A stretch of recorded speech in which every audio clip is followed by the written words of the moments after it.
Hi everyone, Miss Becky here at the Murraysville Community Library to talk a little bit about the Caldecott Medal today.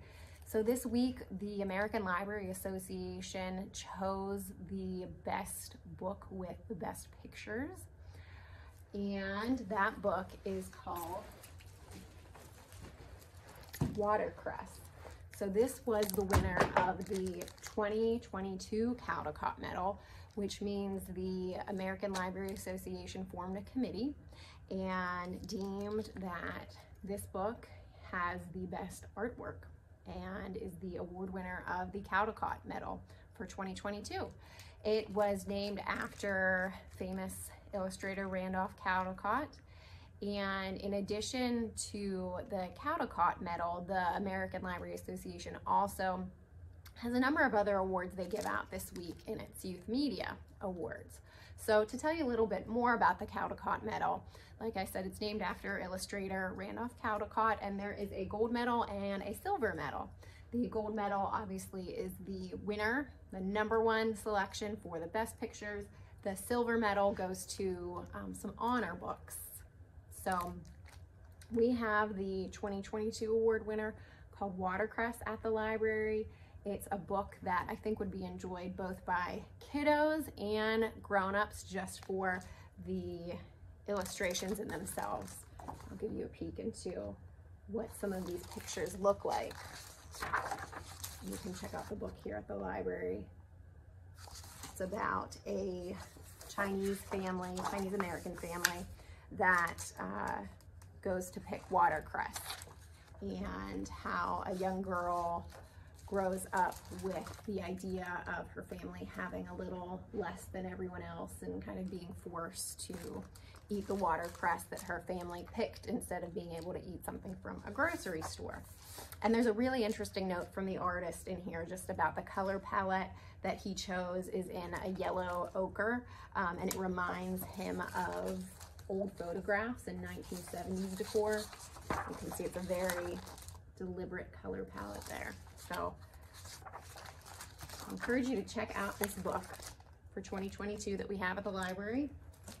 And then I just kind of wanted to go through and show you some of my favorites from the past and some of the winners that we have here at the library. We have all of the Caldecott winners, and you'll see if you come to the library and are looking at the shelves, they'll all have a little sticker on them to show you that they are Caldecott winners. So this is Andy and the Lion, one from longer ago. Wolf in the Snow is a wordless picture book. I guess there's some words, but mainly a wordless picture book. And the other popular snow one's The Snowy Day by Ezra Jack Keats, an older one.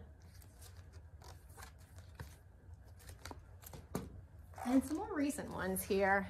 The Adventures of Beagle, about an imaginary friend named Beagle. And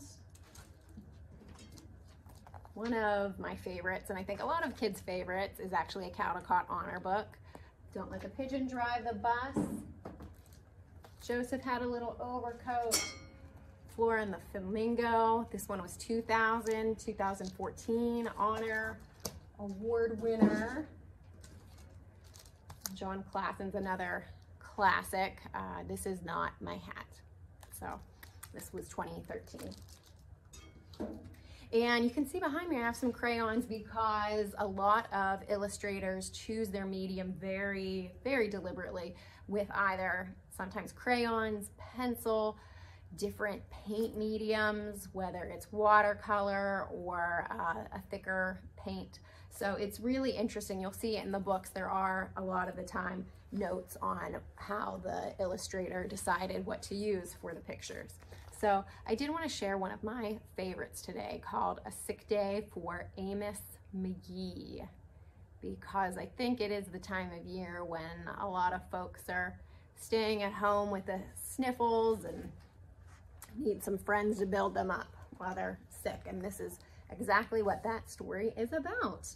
A Sick Day for Amos McGee.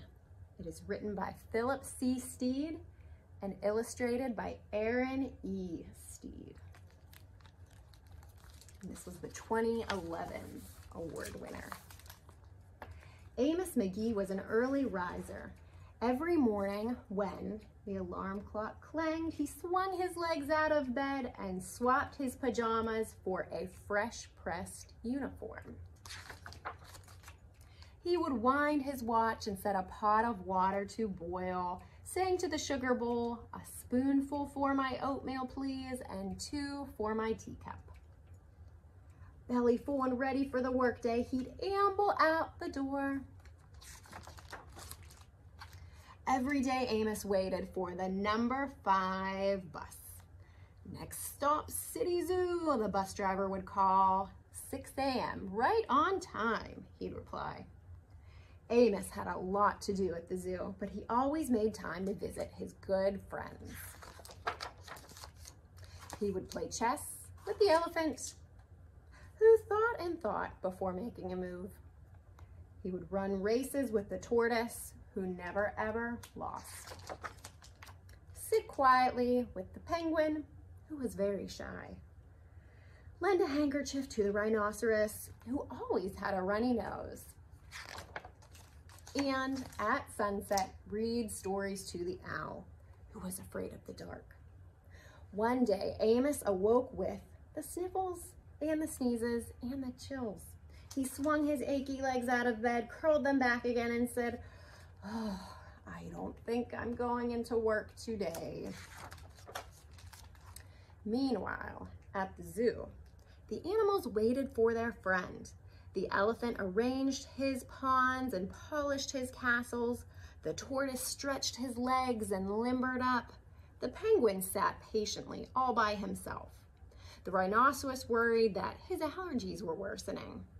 The owl perched atop a tall stack of storybooks, scratching his head with concern. Where is Amos? The animals wondered. Later that day,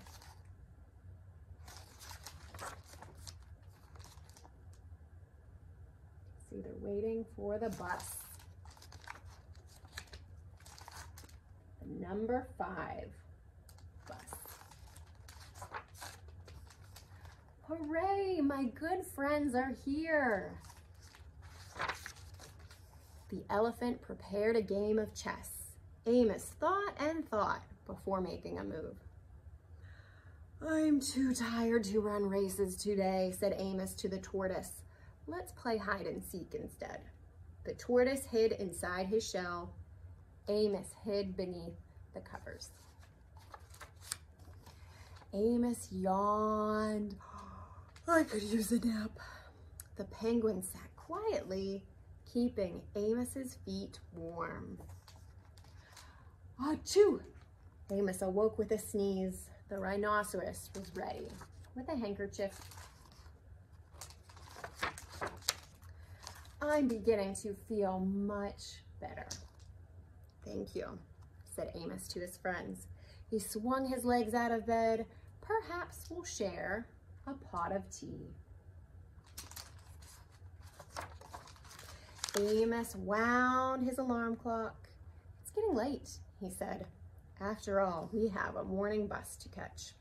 So Amos said goodnight to the elephant, and goodnight to the tortoise, and goodnight to the penguin, and goodnight to the rhinoceros, and goodnight to the owl, who, knowing that Amos was afraid of the dark, read his story aloud before turning out the light. There they all are asleep. The end.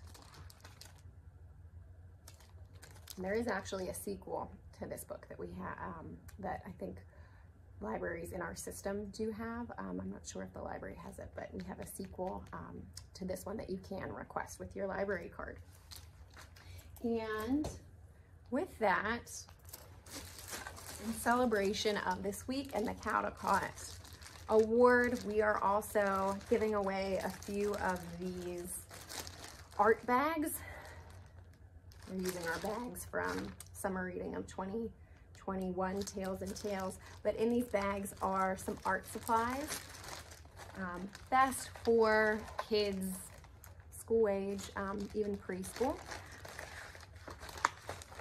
Anyone can enjoy what's in here. So all of the materials in here are letting you design a book cover for your own, maybe Caldecott winning book.